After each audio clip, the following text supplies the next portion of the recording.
السلام علیکم ورحمۃ اللہ وبرکاتہ۔ سنڈے کمنٹ باکس کے ایک نئے ایپیسوڈ کے ساتھ میں آپ لوگوں کا بھائی اے ایم قاسمی آپ لوگوں کی خدمت میں حاضر ہوں۔ مجھے امید ہے کہ آپ لوگ خیر و عافیت سے ہوں گے۔ میں اللہ تعالیٰ سے آپ لوگوں کے لیے دعا کرتا ہوں کہ اللہ تعالیٰ آپ لوگوں کو اپنے حفظ و امان میں رکھے۔ چلیے سوالوں کا سلسلہ شروع کرتے ہیں۔ بہت سارے لوگ کامنٹس کر کے پوچھ رہے ہیں کہ مفتی صاحب قربانی کا اس بار کیا انتظام رہے گا؟ تو بھائی دیکھیں، ابھی والد صاحب کے ساتھ ڈسکشن انشاءاللہ ایک دو دن میں ہو جائے گا اس سلسلے میں کہ قربانی کا کیا انتظام رہے گا، اور انشاءاللہ عید الاضحیٰ آنے سے 4-5 دن پہلے یعنی 1-2 دن کے بعد میں آپ لوگوں کو انشاءاللہ بتا دوں گا کہ قربانی کا کیا نظم رہے گا۔ اور بھائی دیکھو، آپ لوگوں سے میں ہر سنڈے یہ اپیل کرتا ہوں اور ریکویسٹ بھی کرتا ہوں کہ قرآن مجید پڑھنا سیکھیے، ہے نا۔ اور قرآن مجید آپ لوگوں کو سکھانے کے لیے جو آن لائن سلسلہ میں نے شروع کیا ہے وہ الحمدللہ بہت اچھے طریقے سے چل رہا ہے۔ بہت سارے لوگ قرآن مجید پڑھنا سیکھ رہے ہیں۔ تو اس کے لیے آپ جاب کرتے ہوں، کام کرتے ہوں، کتنی ہی آپ کی ایج ہو چکی ہو، یہ کچھ بھی میٹر نہیں کرتا ہے، آپ کو قرآن مجید سیکھنا چاہیے۔ آپ یقین مانیں کہ آخرت کی کامیابی کے لیے جو سب سے بڑا سرمایہ ہے وہ قرآن مجید ہے۔ اسی لیے قرآن مجید آپ کو پڑھنا ضرور آنا چاہیے۔ قرآن مجید کے بغیر آپ دنیا کے اندر کتنے ہی کامیاب ہو جائیں لیکن آخرت کی ناکامی پکی ہے۔ اسی لیے مرنے سے پہلے قرآن مجید کو پڑھنا سیکھیے آپ لوگ۔ اس کے لیے آن لائن الحمدللہ قرآن مجید پڑھانے کا سلسلہ چل رہا ہے۔ بہت سارے لوگ قرآن مجید پڑھنا سیکھ رہے ہیں۔ اسی لیے قرآن مجید کے لیے روزانہ آدھا گھنٹہ نکالیے اور اپنا ایڈمیشن کرائیے۔ الحمدللہ بوائز کے لیے میل ٹیچر ہیں ہمارے پاس اور گرلز کے لیے فیمیل ٹیچر ہیں۔ اسی لیے آپ میسیج کر سکتے ہیں 7417810799 پر، یا پھر آپ میل کر سکتے ہیں۔ دیکھیں، اگر واٹس ایپ پر آپ کو جواب نہ ملے تو آپ askam.qasmi@gmail.com پر اپنا نام، اپنا موبائل نمبر اور آپ آن لائن ایڈمیشن اپنا کروانا چاہتے ہیں، پوری ڈیٹیل اپنی میل پر بھیج دیجیے۔ انشاءاللہ آپ لوگوں کو اچھا ٹائمنگ کا بہت بڑا میٹر رہتا ہے تو ٹیچر خود آپ سے کال کر کے ڈسکس کر لیں گے، ٹھیک۔ چلیے سوالوں کا سلسلہ شروع کرتے ہیں صاحب۔ آفتاب آفیشل: مفتی صاحب میرے یہاں اچھا بازاری طوطے ہیں، کیا مجھے اسے آزاد کر دینا چاہیے، اسے بیچ دینا چاہیے؟ مجھے ڈر ہے کہ اسے آزاد کروں تو چیل کوے اسے مار نہ ڈالیں، ضرور بتائیں۔ دیکھیے، طوطے آپ نے پالے ہوئے ہیں، ان کا آپ خیال رکھتے ہیں، کھانے پینے کا سب بہترین آپ ان کا انتظام رکھتے ہیں، تو نو پرابلم، آپ ان کو آزاد بھی کر سکتے ہیں، آپ ان کو پال بھی سکتے ہیں، یہ آپ کی چوائس ہے، ٹھیک ہے۔ آپ ان کو اگر پال رہے ہیں تو ان کا خیال رکھنا چاہیے آپ کو، اور اگر آپ خیال نہیں رکھ سکتے تو بھائی آزاد کر دو۔ یہ بات ٹھیک ہے کہ آپ آزاد کرو گے تو پھر ان کو کوئی پکڑ کے دوسری جگہ سیل کر دے گا، تو بہرحال آپ پال بھی سکتے ہیں، ٹھیک ہے۔ چلیے محمد شعیب: مفتی صاحب میرا سوال ہے کہ کیا ایک عورت 4 شادیاں کر سکتی ہے اور وہ چاروں شوہر کیا ایک ساتھ رہ سکتے ہیں؟ اللہ اکبر، کر کے دیکھ لو بھائی۔ آپ کو لگ رہا ہے کہ 4 شوہر ساتھ میں ایک عورت کے رہیں، تو مجھے تو نہیں لگتا، شریعت کے اعتبار سے تو ہے ہی یہ ناجائز اور حرام، پاسبل ہی نہیں ہے۔ لیکن پھر بھی کوئی آدمی مان لیجئے ایسی ذہنیت کا ہے جو کسی دھرم کو نہیں مانتا، اور وہ یہ کہے کہ میں تو 4 شادیاں کروں گی اور 4 شوہروں کے ساتھ ایک ساتھ رہوں گی، تو پھر دیکھ لو کیا ہونے والا ہے۔ بے شرمی، بے حیائی کی ساری حدیں پار ہو جائیں گی۔ اور آپ امیجن کرو کہ اگر ایک عورت 4 شادیاں کر لے، ٹھیک ہے، تو یا تو وہ 4 شوہروں کے ساتھ ایک ساتھ رہے گی، کیسے رہے گی؟ ایک سب سے بڑا سوال۔ وہ جو شوہر ہیں 4 اس کے ایک ساتھ ہوں گے، وہ کیسے گوارا کریں گے کہ اس کی بیوی کو ایک ہی وقت میں ایک آدمی بھی 4 آدمی ایک ساتھ؟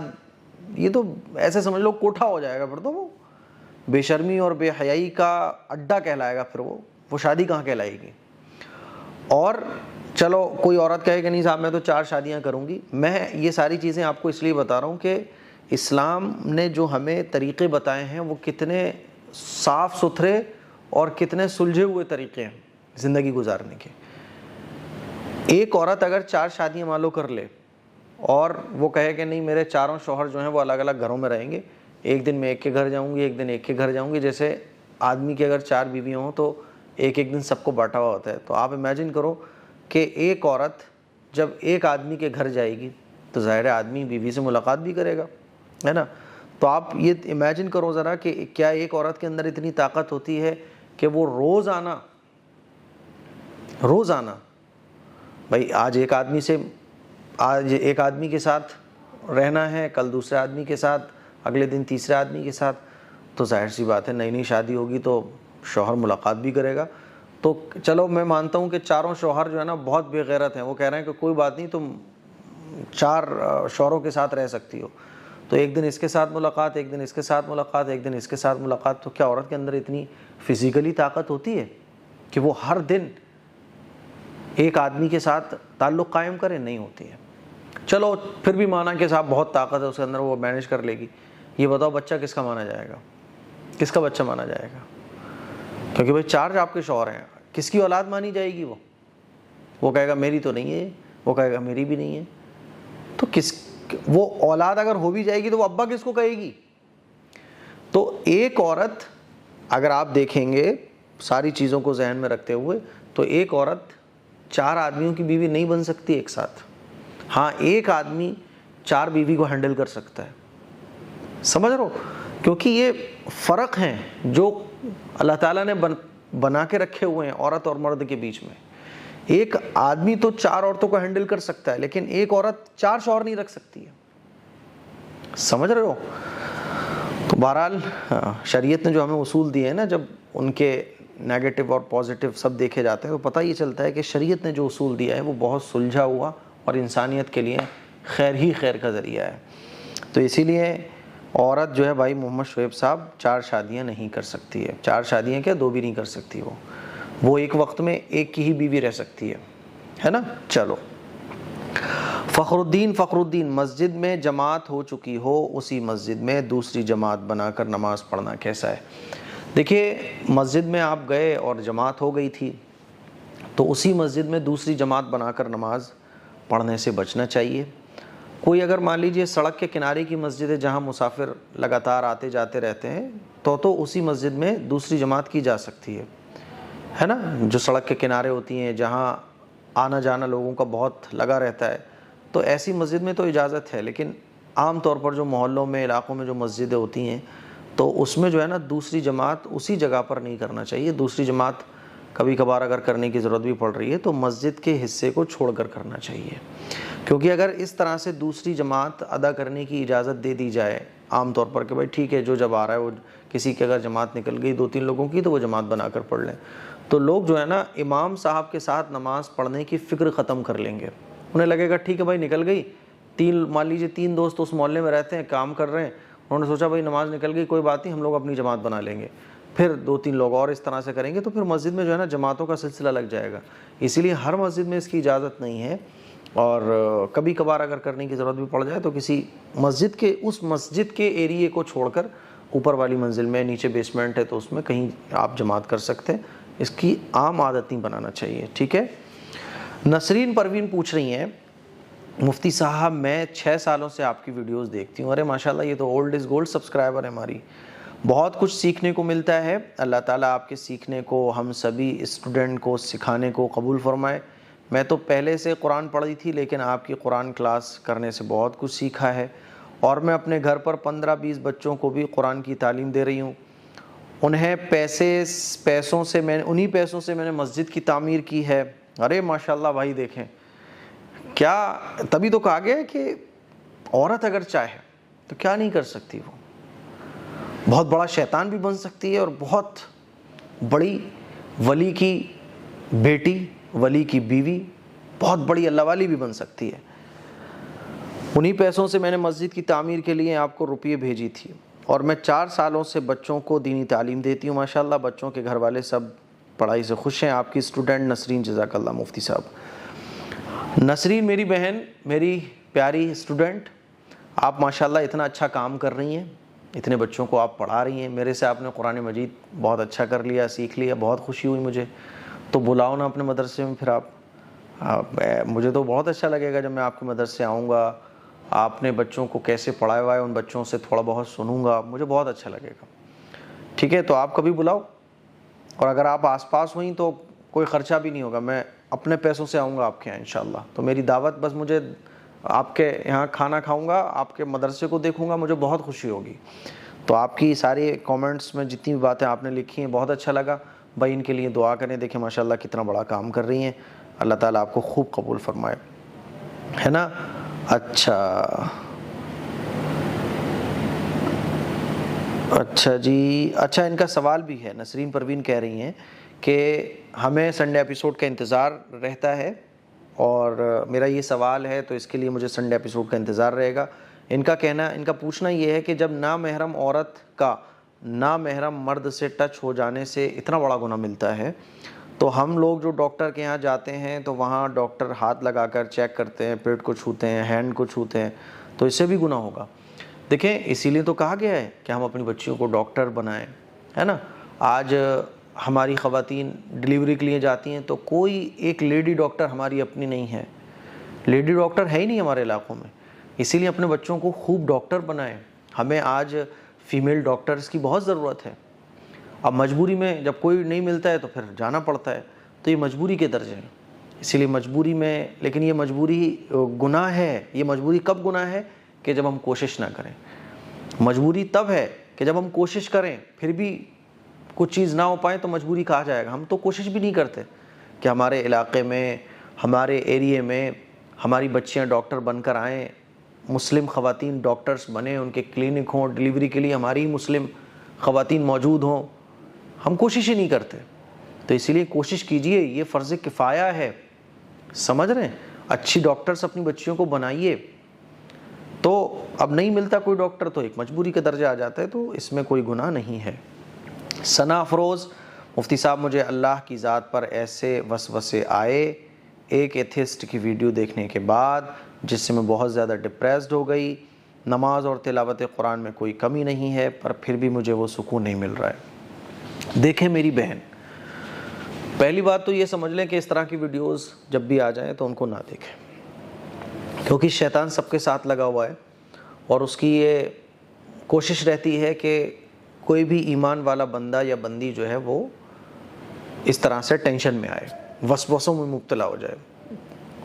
اسی لیے اس طرح کی جو ویڈیوز وہ اسکپ کر دینا چاہیے. اب آپ نے دیکھ لی, سکون نہیں آ رہا ہے, تو اپنے آپ کو ہینڈل کرو تھوڑا سا, ہے نا.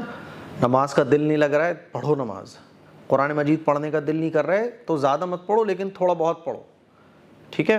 اکیلے مت رہو, اپنے گھر والوں سے بات کرو, اور کوئی جو عالمہ ہوں, دیندار کوئی خاتون ہوں, ہے نا, یا کوئی آپ کے ٹچ میں آپ کے علاقے کے امام صاحب ہوں, تو کسی کے ذریعے آپ ان سے کانٹیکٹ کریں, اپنا مسئلہ ان کے سامنے رکھیں, تو انشاءاللہ آپ کو اچھی ایڈوائز ملے گی. میں تو آپ کو یہ کہہ سکتا ہوں کہ زیادہ سوچو مت.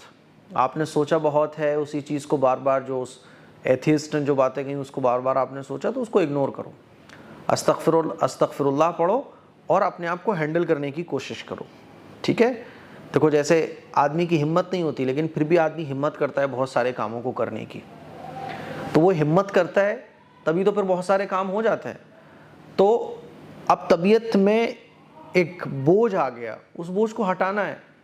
نہیں کام کا نہیں من ہو رہا ہے نماز پڑھنے کا, قرآن پڑھنے کا, پھر بھی پڑھنا ہے, ورنہ یہ چیز بڑھتی چلی جائے گی. اس لیے آپ کو ہمت کرنا پڑے گی. میں اللہ تعالیٰ سے دعا کرتا ہوں کہ اللہ تعالیٰ آپ کی اس پریشانی کو دور فرمائے. سبھی لوگ دعا کریں بھائی. انشاءاللہ آپ کا کومنٹ کا جواب میں نے دیا, جیسے ہی آپ یہ ساری باتیں سنو گی انشاءاللہ آپ کو سکون مل جائے گا, ٹھیک ہے.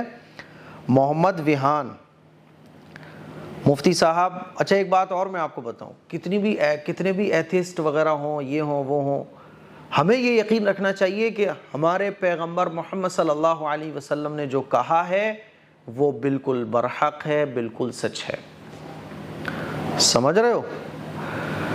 دلیل نہیں ہے نا, میرے پیغمبر نے کہہ دیا بس سچ ہے, مجھے دلیل کی بھی ضرورت نہیں ہے. میرے پیغمبر نے جو کہہ دیا وہ بالکل سچ ہے, بس بات ختم. تو 1000 دلیلیں پیش کر, کیونکہ شیطان کا کام ہے دلیلیں پیش کرنا.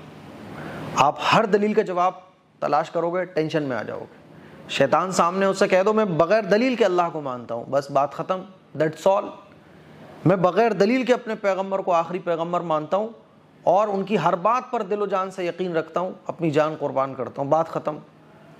تیرے جیسے شیطان کے سامنے مجھے دلیل پیش کرنے کی ضرورت نہیں ہے بس۔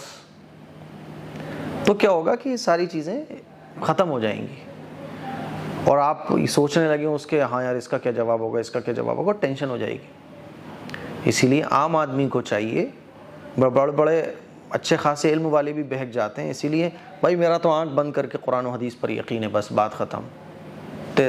ایتھسٹ اور یہ فلاں فلاں ان جیسے لوگوں کو مجھے بھاؤ دینے کی ضرورت ہی نہیں ہے، ٹھیک ہے۔ چلیے محمد ویہان، مفتی صاحب کیا چھپکلی کو مارتے ٹائم اس کی پونچھ مین ٹیل کٹ جائے تو کیا گناہ ہوگا؟ نہیں، گناہ کیوں ہوگا بھائی؟ یہ جتنی بھی ایسی چیزیں ہیں جس سے زندگی میں ٹینشن ہوتی ہے، چھپکلی، چوہے ہے نا، چوہے ہیں اور بھی کیڑے مکوڑے، تو ان کو مار کے بھگایا جا سکتا ہے۔ اب چھپکلی کی پونچھ کٹ گئی تو کٹ جانے دو، مار کے بھگاؤ اس کو، ٹھیک ہے۔ محمد وسیع خان، مفتی صاحب and admin please pick my question, I am old subscriber, آج تک میں نے کویسچن نہیں لیا گیا، میرا بہت ضروری مسئلہ ہے۔ میری آنٹی حج پہ گئی ہیں اور انہوں نے ہمارے گزرے ہوئے رشتہ داروں کا عمرہ اپنی طرف سے کیا ہے، جن میں میرے ابو کا بھی ہے، تو کیا اس طرح عمرہ قبول ہوگا یا نہیں؟ دیکھو، یہ جو کسی کی طرف سے عمرہ کیا جاتا ہے نا، یہ جو کسی کی طرف سے عمرہ کیا جاتا ہے تو یہ اصل میں ایصال ثواب کے طور پر کیا جاتا ہے۔ تو ایصال ثواب تو ہم کسی کو بھی کر سکتے ہیں، قرآن پڑھ کر کرتے ہیں ایصال ثواب، ایسے ہی عمرہ کر کے بھی ایصال ثواب کر سکتے ہیں، ٹھیک ہے۔ تو کیا اس طرح عمرہ قبول ہوگا کہ نہیں ہوگا؟ قبول ہوگا کہ نہیں ہوگا بھائی تو اللہ جانے، میں نمازیں پڑھ رہا ہوں، اللہ قبول کر رہا ہے کہ نہیں کر رہا ہے، لیکن اتنا ضرور ہے کہ جب اللہ تعالیٰ نے مجھے سجدے کرنے کی توفیق دی، اللہ نے اپنے آگے ہاتھ اٹھانے کی توفیق دی، اس کا مطلب یہ ہے کہ اللہ قبول کر رہا ہے، ورنہ اللہ توفیق کیوں دیتا، ٹھیک ہے۔ اور آنٹی ہم سے قطع تعلق کر رکھا ہے۔ اب دیکھو، قطع تعلق کر رکھا ہے یا آپس کے مسئلے ہوتے ہیں، ہے نا۔ آنٹی کو لگ رہا ہوگا کہ آپ لوگوں نے ان سے قطع تعلق کر رکھا ہے، کیونکہ جو رشتہ داریاں جتنی بھی ٹوٹی ہوئی ہوتی ہیں نا، تو سامنے والا اپنے آپ کو ٹھیک سمجھتا ہے، مطلب ہم لوگ اپنے آپ کو ٹھیک سمجھتے ہیں، سامنے والے کو غلط سمجھتے ہیں۔ سامنے والے سے پوچھا جائے تو سامنے والا کہے گا بھائی میں ٹھیک ہوں، وہ غلط ہے۔ تو پرابلم یہ ہے کہ ہر آدمی اپنے آپ کو اچھا سمجھتا ہے۔ اب سوال یہ آتا ہے کہ آپ نے رشتہ داری کو جوڑنے کے لیے کیا کیا؟ کیا آپ نے سلام دعا جاری رکھا؟ کیا آپ نے یہ سارے کام کیے؟ تو آپ رشتہ داری جوڑنے والے کہلاؤ گے۔ لیکن پھر بھی آپ یہ مت کو بولو کہ انہوں نے رشتہ داری توڑ رکھی ہے، آپ اپنی طرف سے جوڑے رکھو نا۔ آپ کوئی بھی نہیں ہوتے یہ کہنے والے کہ اس نے رشتہ داری مجھ سے توڑ رکھی ہے، آپ نے جوڑی ہے کہ نہیں جوڑی ہے، یہ آپ سے سوال ہوگا آخرت میں۔ ان سے ان کے بارے میں سوال ہوگا کہ آپ نے رشتہ داری جوڑی کہ نہیں جوڑی، آپ سے ان کے بارے میں سوال نہیں ہوگا کہ انہوں نے رشتہ داری توڑی ہوئی تھی، آپ سے یہ ہوگا کہ آپ نے رشتہ داری جوڑی کہ نہیں جوڑی۔ بات سمجھ آ رہی ہے؟ اب دیکھو، تعلق توڑے رکھا ہے، کیا ان کا حج اور عمرہ قبول ہوگا کہ نہیں ہوگا؟ بھیا اللہ ان کو حج پہ بلا رہا ہے، اب اللہ حج قبول کرے گا نہیں کرے گا یہ میں کیسے کہہ سکتا ہوں، ٹھیک ہے۔ تو رشتہ داری کو توڑنے کا جو مسئلہ ہے، پرابلم یہ ہے کہ ہم سامنے والے پر الزام لگا رہے ہوتے ہیں کہ اس نے رشتہ داری کو توڑ کے رکھا ہوا ہے، حالانکہ ہماری ذمہ داری ہے رشتہ داری کو جوڑنے کے لیے ہم نے کیا کیا ہے، ٹھیک ہے۔ چلیے، اچھا، S recipe, I am cake artist and لوگوں کے اگر برتھ ڈے کیک کے آرڈر آئیں تو کیا مجھے کیک بنانا اور گناہ ہوگا؟ بھائی کیک ایک کھانے کی چیز ہے یار، کیک کو اتنا بدنام کیوں کر دیا گیا ہے؟ کیک کو اتنا بدنام کر دیا گیا بیچارہ کہ میرے یہاں کچھ لوگ جو ہے نا، وہ شاید 2 ملین سبسکرائبرز کمپلیٹ ہوئے تھے، یا شاید میں کہیں سے آیا تھا تو وہ ترکی سے شاید میں آیا تھا، تو وہ کیک لے کے آ گئے، میں نے وہی وہ ویڈیو بنا کے کیک کاٹ کے سب کو کھلایا، میں نے بھی کھا لیا۔ تو پھر نعوذ باللہ، ارے اللہ اکبر، استغفر اللہ، لا حول ولا قوت الا باللہ، اعوذ باللہ، ہے نا۔ دیکھیں مفتی صاحب کیک کھا رہے ہیں، تو کیک کھانے کی چیز ہے یار، ہے نا۔ یہ جو برتھ ڈے وغیرہ منع کیا جاتا ہے کہ بھیا اینیورسری مت بناؤ، برتھ ڈے مت بناؤ، اس لیے کیونکہ اس سے معاشرے میں غلط چیزیں پھیلتی ہیں، فضول خرچی آگے بڑھتی ہے، گناہ کے بہت سارے راستے کھلتے ہیں، اسی لیے ان چیزوں کو منع کیا جاتا ہے۔ باقی کیک تو ایک کھانے کی چیز ہے، کیک کھا سکتے ہو آپ۔ مٹھائی کھاتے ہو کہ نہیں کھاتے؟ بھائی جاب لگ گئی، مٹھائی بانٹ رہے ہو تو کیک بانٹ سکتے ہو۔ تو کیک آرٹسٹ آپ میں ماشاءاللہ بہت اچھی بات ہے، برتھ ڈے کیک بنا سکتی ہیں آپ، اور اس میں کوئی گناہ نہیں ہوگا، ٹھیک ہے۔ کیک ایک کھانے کی چیز ہے۔ صدیق کٹر، نماز کی حالت میں کپڑے میں اگر کوئی کیڑا چلا جائے تو کیا کریں؟ کیڑا چلا گیا تو کیڑے کو نکال دو یوں کر کے، اور نہیں نکل رہا ہے تو چھوڑ دو، 5 منٹ کی تو بات ہے۔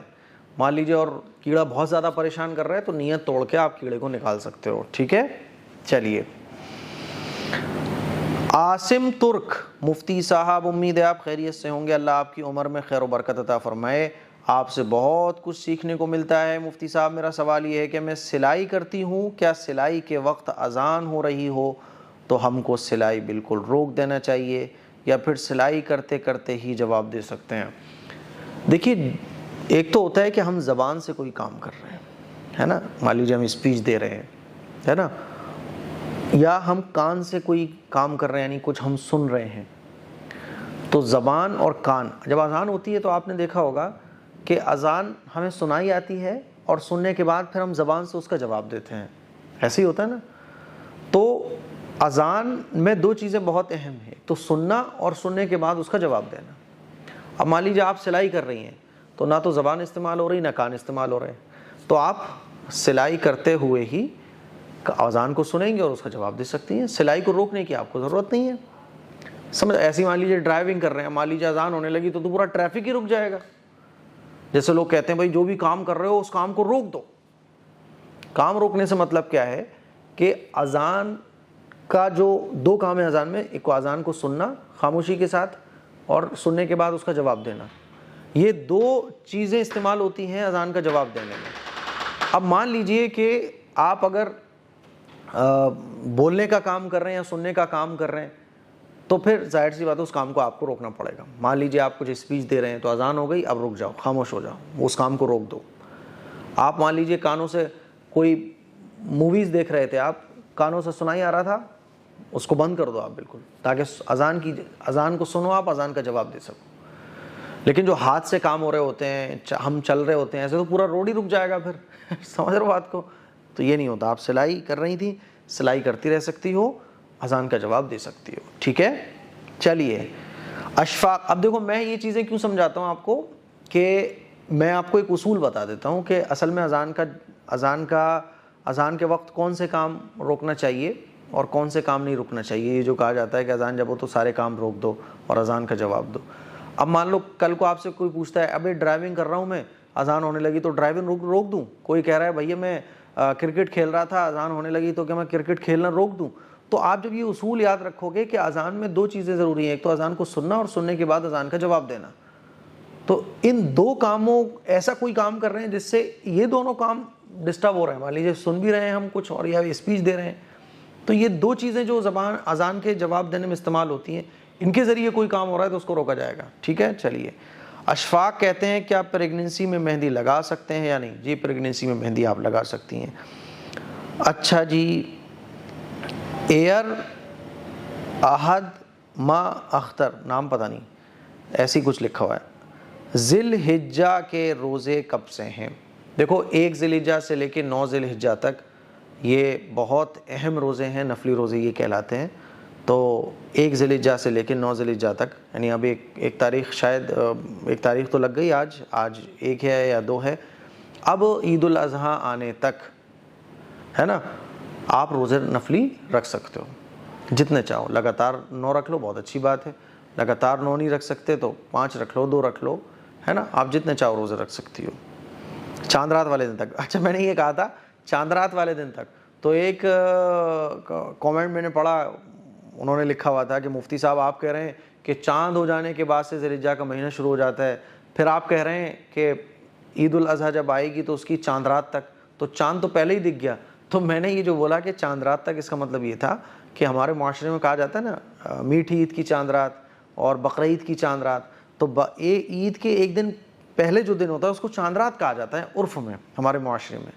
تو رواج یہ ہے کہ اس کو چاند رات لوگ بولتے ہیں, بھائی آج چاند رات ہے, تو میں نے اس کے حساب سے کہا تھا. ٹھیک ہے, چلیے.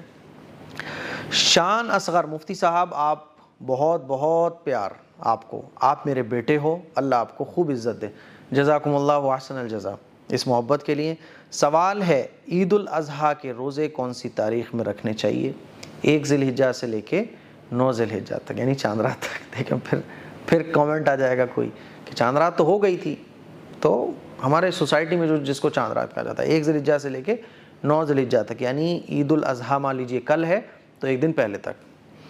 نمبر 2، عید الاضحیٰ کے روزے کون سی تاریخ میں رکھنے چاہیے؟ بتا دیے میں نے۔ نمبر 2، سورہ فاتحہ پانی پر 40 بار پڑھنا ہے، ایک دن پڑھنا ہے یا روز؟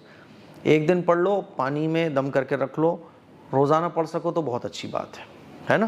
باقی 2 دن میں، 3 دن میں، 4 دن میں، ہفتے میں تو کم از کم وہ پانی ختم ہونے سے پہلے آپ اس پہ دم کر لو اور پانی بھر دو، ٹھیک ہے؟ بوتل مطلب پانی ختم نہ ہونے پائے، پانی ختم ہو گیا دوبارہ پانی بھرو، پھر 40 مرتبہ سورہ فاتحہ پڑھ کر دم کر دو اور اسی پانی کو پیو تو انشاءاللہ شفا ملے گی۔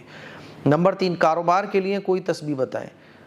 کاروبار کے لیے دیکھیے آپ روزانہ سورہ واقعہ کی تلاوت کریں مغرب کی نماز کے بعد سے لے کے سونے سے پہلے تک کبھی بھی، اور 100 مرتبہ درود شریف پڑھ کر اللہ سے دعا کریں۔ نمبر 4، میت کو بیری سے کیوں نہلایا جاتا ہے؟ حضور علیہ الصلوۃ والسلام کے زمانے میں بیری کے پتوں سے میت کو اس لیے نہلایا جاتا تھا اور اب تک نہلایا جاتا ہے کیونکہ بیری کے پتے جو ہے نا وہ میل کو اچھے طریقے سے کاٹ دیتے ہیں۔ اب تو ہمارے معاشرے میں اچھے سوپ وغیرہ موجود ہیں، لیکن حضور کے زمانے میں بیری کے پتے ہی صابن کا کام کیا کرتے تھے۔ تو حضور کے طریقے کے ہم قریب ہو جائیں اس لیے آج بھی بیری کے پتے استعمال کیے جاتے ہیں، ورنہ اگر بیری کے پتے نہ ملیں تو کوئی بات نہیں ہے، آپ صابن استعمال کر لو، ہے نا؟ بیری کے پتوں کا مقصد بس یہی ہے، ایک تو سنت پر عمل، کہ ہمارا جو طریقہ ہے میت کو غسل دینے کا وہ سنت کے قریب ہو جائے، وہی چیزیں استعمال زیادہ سے زیادہ ہو جائیں جو ہمارے نبی کے زمانے میں ہوتی تھیں۔ باقی بیری کے پتے اس زمانے میں اس لیے ڈالے جاتے تھے کیونکہ اس سے میل کٹ جاتا ہے جب بیری کے پتے پانی میں ابالے جاتے ہیں تو، ٹھیک ہے؟ چلیے، اللہ آپ کو حج بھی کروائے، آمین۔ مہرین خان کہہ رہی ہیں مفتی جی ہمیں سبھی سنڈے کمنٹ باکس بہت بہت پسند آتے ہیں، آپ سے بہت دین سیکھنے کو ملتا ہے، اللہ آپ کو بہت قبول فرمائے۔ میرے کچھ سوال ہیں۔ نمبر 1، انٹرسٹ کا اماؤنٹ غیر مسلم کو دے سکتے ہیں؟ غیر مسلم اگر غریب ہے، ضرورت مند ہے، محتاج ہے تو اس کو بھی دے سکتے ہیں، ٹھیک ہے؟ No problem. فاروق احمد، میرا ایک سوال کا جواب آپ سے گزارش ہے ضرور دیجئے گا۔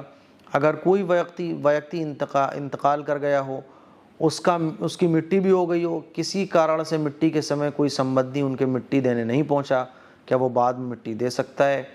کوئی بھی سمبندھی جو کسی کارنوش مٹی کے وقت پر نہیں پہنچ سکا، بعد میں وہ آیا، اب وہ مٹی دینے جانا چاہتا ہے تو وہ قبرستان میں جائے، قبر پر جا کے مٹی دے سکتا ہے، اس میں کوئی بھی پریشان ہونے کی بات نہیں ہے، نو پرابلم، ٹھیک ہے؟ شمیم ناز کچن، میں آپ کو اپنے گھر بلانا چاہتی ہوں، دہلی آئیں تو میرے گھر بھی آ جائیں۔ شمیم ناز کچن، اور انہوں نے یہ بھی لکھا ہے کہ ان کا جو ہے نا کوئی چینل بھی ہے، جب سے آپ نے چینل بنایا، اچھا جب سے یہ میری سبسکرائبر بھی ہیں، ارے ماشاءاللہ، دلی تو میں جاتے ہی رہتا ہوں، پتہ نہیں کیوں دلی والے بلاتے ہی نہیں ہیں، ہے نا؟ دلی والے بلاتے نہیں، اب آپ نے بلایا ہے تو آپ کا کانٹیکٹ نمبر، ایڈریس وغیرہ نہیں ہے، چلو میل کر دو، آپ واٹس ایپ کر دینا، انسٹاگرام پر کر دینا، میں انشاءاللہ پکا آپ کے گھر آؤں گا، ٹھیک ہے؟ آپ جب دلی آؤں گا تو۔ اطہر امام، کسی کا شوہر کے ڈیتھ ہونے کے کتنے دنوں بعد گھر بنوا سکتے ہیں؟ یہ یا عدت کو پورا ہونے کا انتظار کریں گی؟ ان کو کچھ نہیں کرنا ہے، گھر بنوانے کا پورا کام تو گھر والے کریں گے۔ ایک سوال اور بھی ایسا آیا تھا، شاید انہوں نے پوچھا ہو کہ شوہر کا انتقال ہو گیا، اب گھر والے گھر بنوانا چاہتے ہیں، تو لوگ کہہ رہے ہیں کہ نہیں عدت پوری ہو جائے تب گھر بنوانا۔ تو میرے بھائی گھر بنوانے کے ساتھ عدت کا کیا تعلق ہے میرے بھائی؟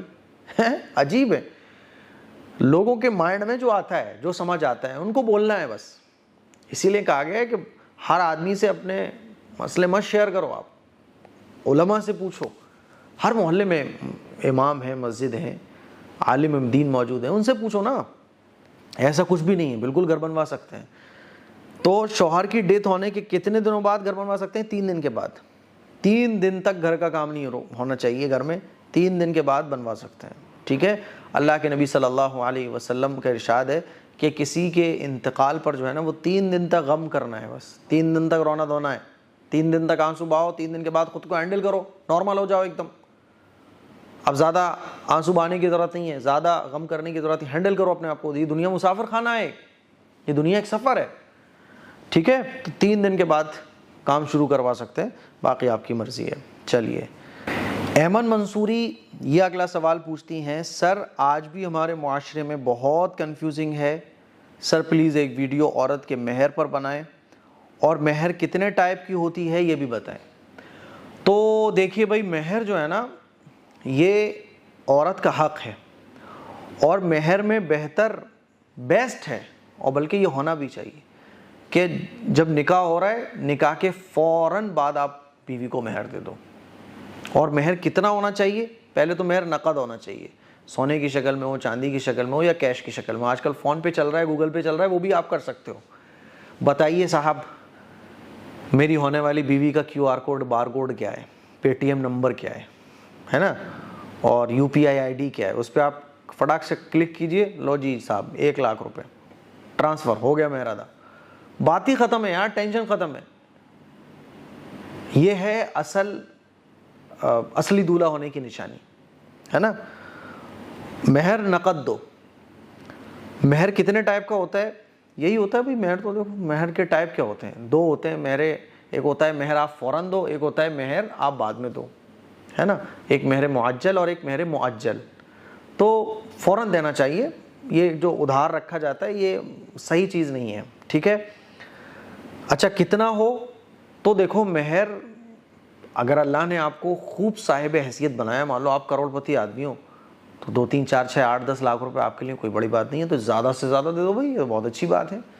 باقی آپ بھی ایک لیول کے آدمی ہو، بہت بڑا کوئی آپ کے پاس اماؤنٹ نہیں ہے، اور آپ کا جس سے نکاح ہو رہا ہے، تو پھر کیا ہوگا کہ جو ہونے والی بیوی ہے، جو لڑکی ہے، اس کے گھر اور خاندان میں اس کی بہنوں کا یا اس کے گھر خاندان کی عورتوں کا کیا مہر رہا ہے، اتنا ہی مہر پھر اس کا بنے گا، ٹھیک ہے۔ مان لیجئے ان کے جس سے آپ کی شادی ہو رہی ہے، یعنی جو لڑکی ہے، اس کے گھر خاندان میں عام طور پر مہر 50,000 20,000 60,000، تو 1 لاکھ کے آس پاس آپ مہر باندھ سکتی ہو انڈر میں، ٹھیک ہے۔ 50,000 نارمل سب کا بنتا چلا ہے، 50,000 دے دو۔ تو جو جس لیول کا ہے نا، اسی لیول کا مہر ادا کیا جائے گا۔ شکیل احمد کہہ رہے ہیں، حضرت مفتی صاحب میرا سوال یہ ہے کہ اپنے پہنے ہوئے پرانے کپڑے کا کیا کریں، کیا جلانا ٹھیک ہے؟ مہربانی کر کے رہنمائی فرمائیں۔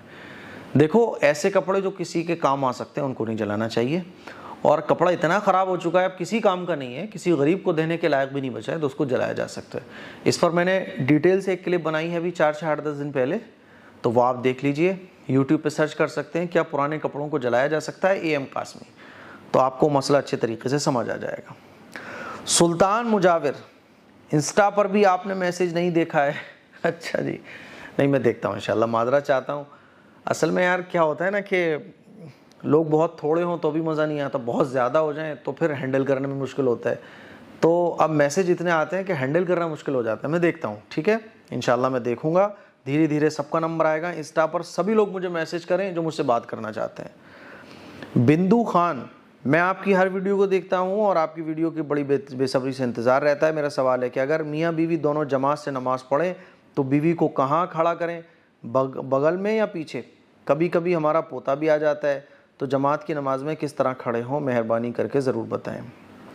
دیکھیں میاں بیوی اگر اکیلے اور جماعت کے ساتھ نماز پڑھنا چاہتے ہیں تو شوہر امام ہو جائے گا، ہے نا، اور شوہر کے پیچھے والی صف میں آپ کی بیوی کھڑی ہو جائیں گی، ٹھیک ہے۔ اب مان لیجئے کبھی آپ کا پوتا آ جاتا ہے، تو پوتا اگر آپ کا پوتا جو ہے وہ بچہ ہے، نابالغ ہے، تو وہ بھی آپ کی بیوی کے برابر میں کھڑا ہو جائے، اور اگر آپ کا پوتا بالغ ہے، ٹھیک ہے، تو پھر آپ کھڑے ہوں گے آپ کے ٹھیک برابر میں، رائٹ ہینڈ پر تھوڑا سا پیچھے ہو کے آپ کے پوتے کھڑے ہو جائیں گے، اور سب سے پیچھے جو ہے پھر آپ کی بیوی کھڑی ہوں گی۔ تو یہ طریقہ ہے۔ جب لوگ نماز پڑھنے والے زیادہ ہوں، مان لیجیے سارے فیملی ممبرس ساتھ میں نماز پڑھ رہے ہیں، تو امام صاحب سب سے آگے کھڑے ہوں گے، اس کے پیچھے مردوں کی صف ہوگی، ہے نا، مردوں کی صف ہوگی، مردوں کے پیچھے عورتوں اور بچوں کی صف ہو جائے گی، ٹھیک ہے۔ اور اگر میاں بیوی تنہا نماز پڑھ رہے ہیں تو شوہر امام ہو جائے گا، اور شوہر کے پیچھے آپ کی بیوی نماز پڑھیں گی، اور اگر امام بن کے نماز نہیں پڑھ رہے ہیں، الگ الگ پڑھ رہے ہیں، تب بھی آپ آگے نماز پڑھ لیں، بیوی آپ کی پیچھے نماز پڑھ سکتی ہیں۔ ذاکر سولنکی، سب سے پہلے کس کے نام کی قربانی دے سکتے ہیں؟ ہم نے تو آج تک کسی کے نام کی قربانی نہیں دی۔ دیکھو قربانی جو ہے نا یہ ایک عبادت ہے. آپ کے اوپر اگر قربانی واجب ہے تو آپ کو قربانی کرنی پڑے گی, آپ کو ہی اپنے نام سے قربانی کرنا پڑے گی. اور اگر آپ کے اوپر قربانی واجب نہیں ہے تو بھیا آپ جس کے نام سے چاہو اس کے نام سے قربانی کر سکتے ہو. اس پر اگر آپ کو ڈیٹیل سے مسئلہ سمجھنا ہے تو آپ یوٹیوب پر سرچ کریں قربانی کن لوگوں پر واجب ہوتی ہے اے.ایم. قاسمی, اور ایک آدھ دن میں انشاءاللہ میں بھی اس پر ڈیٹیل سے ویڈیو اپلوڈ کر دوں گا. مہرین خان مفتی صاحب, کیا بیوی اپنے شوہر کی طرف سے قربانی کر سکتی ہے؟ دیکھو بیوی شوہر کی طرف سے قربانی کر سکتی ہے, لیکن اگر بیوی کے اوپر قربانی واجب ہے تو بیوی کو اپنے اوپر سے بھی قربانی ادا کرنا پڑے گی.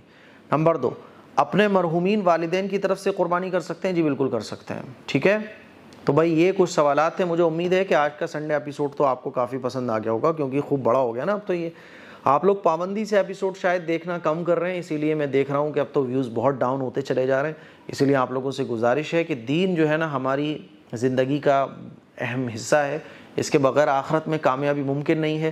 اسی لیے جس طرح سے ہم اور چینلز کو فوکس کرتے ہیں, دینی چینل کو بھی ہمیں اسی طرح سے فوکس کرنا چاہیے. دعاؤں کی گزارش ہے اس کلپ کو شیئر کریں اور اپنا سوال اگلے سنڈے ایپیسوڈ کے لیے کامنٹ باکس میں جا کے کامنٹ کیجیے. السلام علیکم ورحمۃ اللہ وبرکاتہ.